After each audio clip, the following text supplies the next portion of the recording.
Try natin yung emergency stop kung gagana. Okay.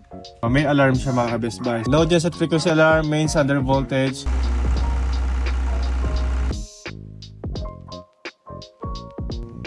Okay, stop mode. Manual muna natin, then start. Yan.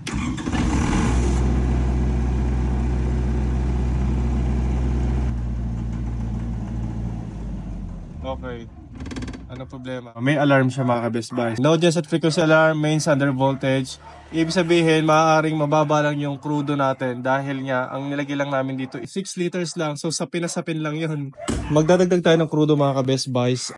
Dapat yan at least nasa 1/4 man lang para hindi na bibitin, hindi na short. Nalagyan natin to ng diesel, ipump lang uli natin to. Ito. Yan. Tapos, mag-fill up na yung linya ng diesel. Magiging okay na uli yan.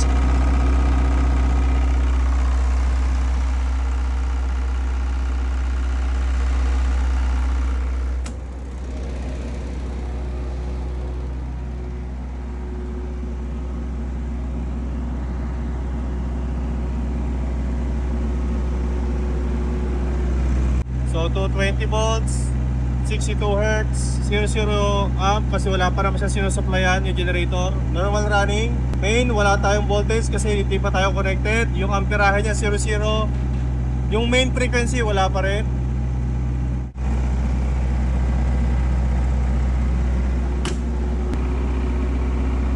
Try natin yung emergency stop kung gagana.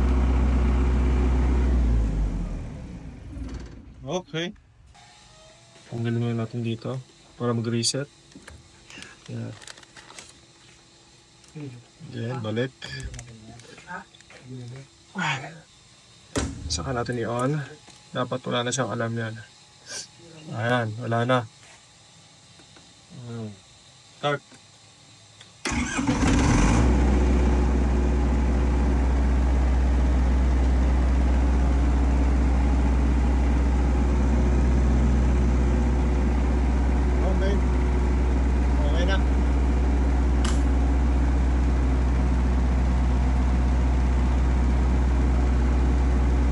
Pagpapatayin natin siya, magko-cool down pa yan mga ka-Best Buys eh.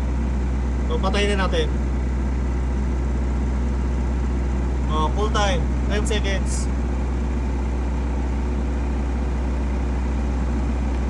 Oh, 3. Mamatay na yan. 1 second. Okay.